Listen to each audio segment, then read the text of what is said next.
Hola y bienvenidos al Picalibro. Hoy quiero tocar un tema bastante complicado en el mundo latinoamericano, que es la definición del neoliberalismo. El neoliberalismo se puede entender como una visión que vino a tratar de volver a la visión del liberalismo clásico. Es decir, aquel que decía que el mundo económico no estaba aislado del gobierno, que el laissez-faire, es decir, que el dejar hacer era un error, que la moral tenía mucho que ver con el sistema liberal para que se sostenga y que vino a proponer, a diferencia del liberalismo clásico, el establecimiento de una política monetaria estable, o por lo menos predecible sería el concepto. Y como en Latinoamérica, vamos a llamar, para que se entienda esto que estoy diciendo, vamos a colocar el ejemplo de Superman por un lado, que es el liberalismo según la Escuela de Chicago, porque es la Escuela de Chicago la que voy a utilizar con la descripción que hizo Milton Friedman de lo que él mismo llamó neoliberalismo en 1951, en un ensayo titulado El neoliberalismo y sus perspectivas. Ahora, la visión que se vendió en América Latina, sobre todo de los 90 en adelante, es que el neoliberalismo era aplicar el libre mercado y el laissez-faire para todo y desconocer por completo algún tipo de ayuda para solventar las miserias o para ayudar a la pobreza, la marginalidad, que todo tenía que ser la caridad, o que debería de no meterse el Estado en esto, o incluso parte de esta visión bizarra, y por eso coloco el antagonista en poderes con respecto a Superman, que sería, así como el neoliberalismo sería Superman, y que en América Latina no han vendido a Bizarro como si fuera Superman. ¿Por qué? Porque no es un sistema que está diseñado para apoyar totalmente al empresario, porque eso sería el mercantilismo o incluso muchas formas de socialismo capitalista que conocemos nosotros mucho en América Latina, capitalismo entre comillas, sino sería muy por el contrario, es incluso pasar por encima de la propiedad privada de grandes empresas si esto permite evitar monopolios, que por cierto, el neoliberalismo también habla de monopolios que no son del Estado, sino que se forman por corporaciones gigantes o por asociaciones de empresas. Entonces, para poder explicar esto, vamos a utilizar la encíclica papal que publicó el Papa Francisco hace muy poco, porque creo que esa es la mejor representación de esta visión errada del neoliberalismo que se ha vendido en América Latina. Es decir, en el video voy a tratar de reivindicar la visión de los neoliberales, los que se llaman así neoliberales, y no voy a ver el por qué en América Latina la izquierda decidió llamar a una posición de libre mercado neoliberal, desconociendo por completo lo que realmente se busca con el neoliberalismo o con la vuelta al liberalismo clásico, con algunas mejoras, sino el por qué esto no es más que un hombre de paz inventado por la izquierda. Ahora vamos a ver, en América Latina, por supuesto. Ahora vamos a ver. El mercado solo no resuelve todo, aunque otra vez nos quieran hacer creer este dogma de fe neoliberal. Se trata de un pensamiento pobre, repetitivo, que propone siempre las mismas recetas frente a cualquier desafío que se presente. El neoliberalismo se reproduce a sí mismo sin más, acudiendo al mágico derrame o goteo, sin nombrarlo, como único camino para resolver los problemas sociales. No se advierte que el supuesto derrame no resuelve la inequidad, que es fuente de nuevas formas de violencia que amenazan el tejido social. Ahora bien, recuérdense que el neoliberalismo, entre comillas, según Milton Friedman, recuérdense el ensayo que estoy hablando de 1951, me dice que esta es la reacción natural a la visión de la planificación. Es decir, aquellos que pensaban que la planificación, incluso por inteligencia artificiales hoy en día, es mejor que la libertad de decisión de cada uno de nosotros como individuos. Cualquier planificador, aunque sea tecnológico, de inteligencia artificial u otro, se inclina hacia el área de no permitir la libertad de decisión de los individuos en medio de una multiplicidad de ofertas. Ese sería el concepto. Y de ofertas además que vengan de empresas diferentes, porque no hacemos nada que una misma empresa me oferta 500 marcas para decidir y que no haya una competencia real. Ese sería el concepto. El otro aspecto importante es que no solamente viene el neoliberalismo, entre comillas, según Milton Friedman, a luchar en contra de esta visión de la planificación, sino que incluso viene a luchar en contra de la propia visión liberal que se extravió en el siglo XIX, que se convirtió en creer que el libre mercado era la esencia de todo el sistema y no se dio cuenta que era al contrario, que el libre mercado es la vía para asegurar el sistema de la libertad y del mejoramiento de la calidad de vida de las personas y de sus países. Es decir, para el crecimiento del país y de cada uno de nosotros, lo que había era que promocionar el libre mercado, pero no bajo el concepto de dejar hacer de laissez-faire, porque eso va a terminar creando el efecto exactamente contrario. La creencia colectivista en la capacidad de la acción directa del Estado para remediar todos los males es en sí mismo, esto lo coloco yo, un mal. Sin embargo, una reacción comprensible a un error básico en la filosofía individualista del siglo XIX. Esta filosofía no asignaba casi ningún papel al Estado más que el mantenimiento del orden y de los contratos. Era una filosofía negativa. El Estado solo podía hacer daño. El laissez-faire debe ser la norma. Al adoptar esta postura, se subestimó el peligro de que los individuos privados pudieran, mediante acuerdos y combinaciones, usurpar el poder y limitar efectivamente la libertad de otros individuos.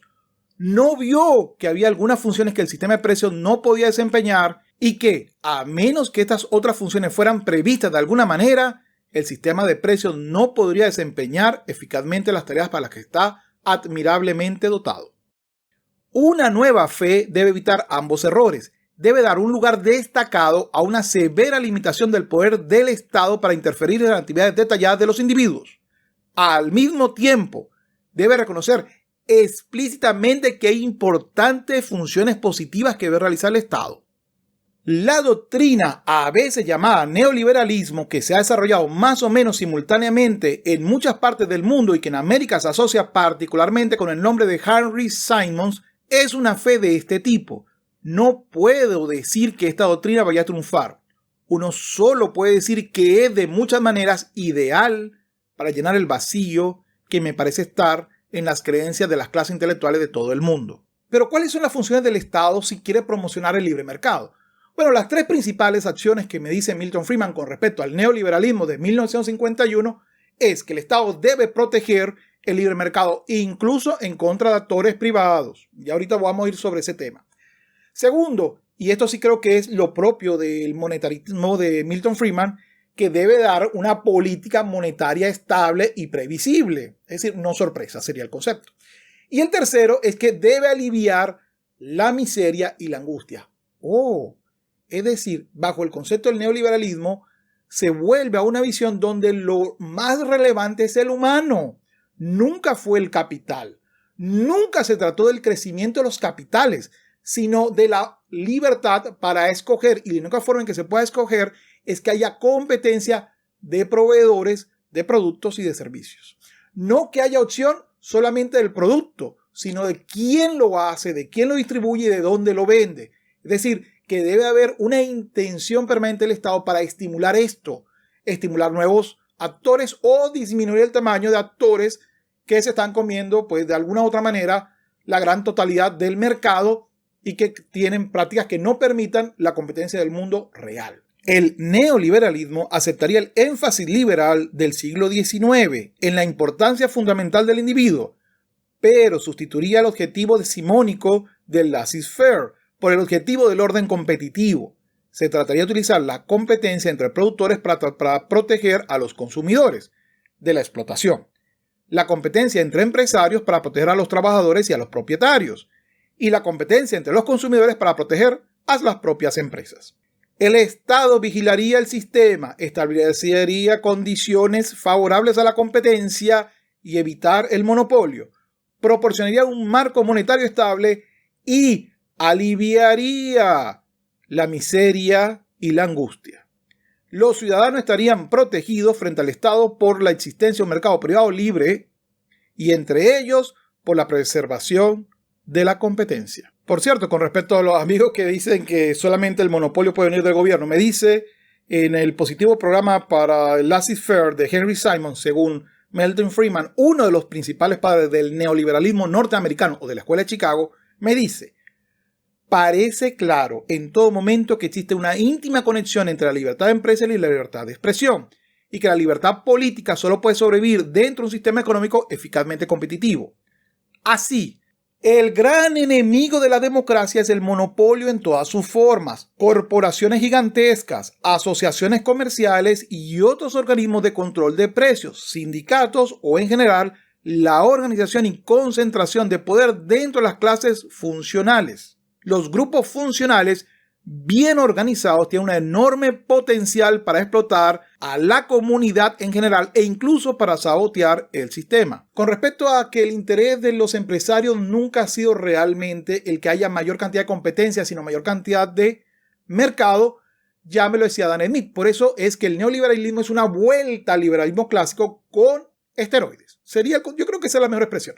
El neoliberalismo de la Escuela de Chicago, según Milton Friedman, no es más que el liberalismo clásico con algunas mejoras y actualizaciones. El interés de los empresarios en cualquier rama concreta del comercio y la industria es siempre, en algunos aspectos diferentes, el interés común y a veces su opuesto. El interés de los empresarios siempre es ensanchar el mercado, pero estrechar la competencia. Es raro que se reúnan personas del mismo negocio y aunque sea para divertirse y distraerse, y que la conversación no termine en una conspiración contra el público o en alguna estratagema para subir los precios. Pero ¿cómo funciona esto? Vamos, él lo que quiere es que sea por ley y no por acto individual, es decir, no por privilegios que dé el gobierno, sino por ley que nos acepte a todos en una misma condición. ¿Qué? Que si eres pobre se te ayuda porque eres pobre, no porque eres mujer pobre, no porque eres catirito y pobre o, pues bueno, con otra pigmentación y pobre. No. La condición es la pobreza, que es lo que queremos eliminar. Incluso, esto es tan, pues, choca contra la visión de los libertarios extremos, es decir, aquellos que creen en el laissez-faire del siglo XIX, que incluso él mismo coloca que es posible que haya una especie de, pues, ingreso fijo para todos, porque él desea convertirnos en clientes de un mercado. Ojo con esto, es decir, que el pobre tenga incluso tickets para poder seguir moviendo la economía. Ese sería el concepto. Es decir, que siga siendo una unidad de consumo. Finalmente, el gobierno tendría la función de aliviar la miseria y la angustia. Nuestros sentimientos humanitarios exigen que se tomen algunas disposiciones para aquellos que saquen espacios en blanco en la lotería de la vida. Nuestro mundo se ha vuelto demasiado complicado y entrelazado y se han vuelto demasiado sensible para dejar esta función completamente a la caridad privada o a la responsabilidad local. Sin embargo, es esencial que el desempeño de esta función implique la mínima interferencia con el mercado. Existe una justificación para subsidiar a las personas porque son pobres, ya sean agricultores o habitantes de la ciudad, jóvenes o ancianos. No hay justificación para subsidiar a los agricultores como agricultores, en lugar de porque sean pobres. Hay justificación en tratar de lograr un ingreso mínimo para todos, pero no hay justificación para establecer un salario mínimo y de este modo aumentar el número de personas sin ingresos. No hay justificación para intentarlo para lograr un consumo mínimo de pan por separado, carne por separado, etc. Y ojo, para los que creen que el liberalismo clásico y el neoliberalismo no se preocupa por el empleado o por la persona, se equivocan. El propio Adam Smith decía lo siguiente: ninguna sociedad puede ser floreciente y feliz si la mayor parte de sus miembros es pobre y miserable. Además, es justo que aquellos que proporcionan alimento, vestimenta y alojamiento para todo el cuerpo social reciban una cuota del producto de su propio trabajo suficiente para estar ellos mismos adecuadamente bien alimentados, vestidos y alojados. Un hombre ha de vivir siempre su trabajo y su salario debe al menos ser capaz de mantenerlo. En la mayor parte de los casos debe ser capaz de más. Si no, le será imposible mantener a su familia y la raza de los trabajadores se extinguiría pasada una generación. Pero, ¿qué diferencia esta visión de la visión del socialismo? Bueno, es bastante, pues Milton Friedman aquí es bastante enfático y yo estoy de acuerdo con él. Porque el Estado no se va a meter a hacer las cosas. El Estado va a estimular la libre competencia. ¿Cómo lo estimula? A través del sistema de vouchers. Que por cierto, Milton Friedman fue uno de los primeros en exponerlo en también otro informe y que luego se convirtió en uno de sus capítulos de uno de sus libros más famosos. Pero de todas formas, ese tema volveremos de los vouchers en otro momento. Pero los vouchers nacen del neoliberalismo y de las propuestas de Milton Friedman. Se trata de amplios poderes y responsabilidades importantes que el neoliberal otorgaría al Estado. Pero el punto esencial es que todos ellos son poderes de alcance limitado y capaces de ser ejercidos por normas generales que se apliquen a todos. Están diseñados para permitir el gobierno por ley en lugar de por orden administrativa. Dejan margen para el ejercicio de la iniciativa individual de millones de unidades económicas independientes. Dejan a la eficiencia incomparable del sistema de precio impersonal la coordinación de las actividades económicas detalladas de estas unidades. Y sobre todo, al dejar la propiedad y el funcionamiento de recursos económicos predominantemente en manos privadas, conservan un máximo de libertad individual y libertad. Pero no es original de él. Ya Adam Smith había previsto algo parecido en donde el gobierno estaba obligado a ayudar a las clases necesitadas a subsidiar la educación porque era necesario para una sociedad avanzada que las clases pobres tuvieran acceso a la educación. Por supuesto, a diferencia de uno y del otro, es que Adam Smith decía, pago la mitad y pues la gente paga la otra mitad, pero es mucho más sencillo decir, te doy un voucher y usted escoja entre las opciones que existen. Ese sería el concepto. Pero, aunque el pueblo llano en una sociedad civilizada no pueda tener tanta educación como la gente de rango y fortuna, las partes más fundamentales de la educación, leer, escribir y contar, pueden ser adquiridas en una etapa tan temprana en la vida que la mayoría de quienes se dedican a ocupaciones más modestas tienen tiempo de aprenderlas antes de poder ser empleados en estas ocupaciones. Con un gasto muy pequeño, el Estado puede facilitar, estimular e incluso imponer sobre la gran masa del pueblo la necesidad de adquirir estos elementos esenciales de la educación. Aunque el Estado no tuviese ventaja alguna de la educación de las clases inferiores del pueblo, igual debería cuidar que no quedasen completamente sin instrucción. Ahora bien, el Estado deriva una ventaja considerable de esa educación. Cuanto más instruida esté la gente, menos es engañada por los espejismos del fanatismo y la superstición, que con frecuencia dan lugar a terribles perturbaciones entre las naciones ignorantes. Un pueblo educado e inteligente, además, siempre es más decente y ordenado que uno ignorante y estúpido. La educación del pueblo llano requiere quizás más la atención del Estado en una sociedad civilizada y comercial. El Estado puede facilitar esa adquisición estableciendo en todas las parroquias o distritos una pequeña escuela donde los niños pueden estudiar pagando una tasa tan moderada que incluso un trabajador común sea capaz de pagarla. El maestro sería pagado por el Estado en parte, pero no totalmente, porque si fuera totalmente o incluso principalmente pagado por el Estado, pronto se acostumbraría a desatender su trabajo. El Estado puede incentivar la adquisición de estos conocimientos muy fundamentales mediante la concesión de pequeños premios y distintivos honoríficos a los niños de familias humildes que sobresalgan en ellos. Es decir, el liberalismo desde sus comienzos, desde su inicio, nunca se basó en un sistema en que su propósito fuera apoyar al gran capital o a los grandes capitales, sino al humano y su derecho a elegir como el elemento que le va a permitir tener libertad. Eso es el liberalismo clásico y eso es el neoliberalismo ante los ojos de la Escuela de Chicago. Pero entonces, ¿por qué yo digo que el neoliberalismo es un hombre de paja? Porque el neoliberalismo en América Latina es achacarle lo contrario, es decir, tú quieres que todo sea laissez-faire, dejar hacer y crear grandes conglomerados. En otro video voy a demostrar por qué es la izquierda actual, el progresismo, el que defiende a las grandes corporaciones y a que sean las empresas de otros países las que provean los servicios en tu país y no a estimular la competencia. La incompetencia, o mejor dicho, la competencia entre iguales.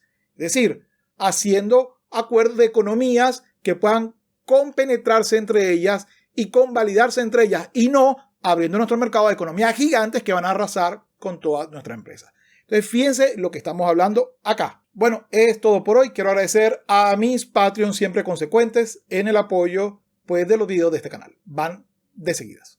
Humberto On, David Garay, José Flores, Néstor Natnaut, Eva García Franco, Miguel de la Rosa, Joaquín López, Marvin Jarquín, Manuel Pérez, Jorge Guerra, El Perro de Diógenes, Humberto Ávila, Rocío Cori, Leopoldo Hernández, Luis Vargas, A.I., Alec, Abratzagorus, Guillaume Pradrón, Tony Macías, Hot Frigo, Marcos, Alfonso, Cris Balco, Lula, Harry Wong, Jaime Almenares, Miguel Morales, Alberto Rojas, Gonzalo Alsina, Juan Arosemena, Eduard Soto, Mariano Sibila, Ernesto Pablo, Justin Hidalgo, Rafael Romero, César Alvial, Derliana Javier, Sebastián Marín y Miuras 92025. Muchísimas gracias por el apoyo al canal.